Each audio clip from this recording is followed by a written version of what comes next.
DRPS2. Nasayod ba mo mga idol? Akong nahuna-hunaan nga importante ang pagpalit og dekalidad. Kana nga makaingon ka nga quality gyud. Labi na sa mga tambal nga atong imnon. Siyempre, kinabuhi og panglawas na gud aga nakasalalay ana, di ba? Dapat sigurado nga quality gyud.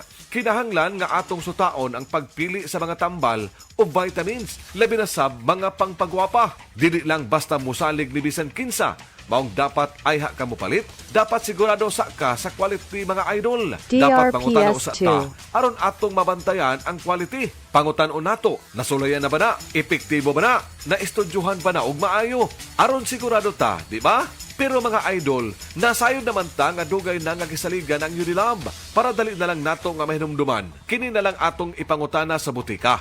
Unilab quality ba na? Sa among pamilya sukad kaniadto, Unilab na mi. Ngano? Kay akong nahibawan nga tanan nga tambal, vitamins ug pampagwapa sa Unilab. Miagi sa upat ka marka sa quality alaga. Number 1, subok at napatunayan. Number 2, ayon sa standards. Number 3, sinuring mabuti. Number 4, gawang world class. Buot pasabot, ubay-ubay ang giagian nga proseso, ang giagian sa matag produkto sa Unilab aron masiguro nila nga quality gyud ayha pa maabot sa ato gikan sa raw material, lab test, apil sab sa storage.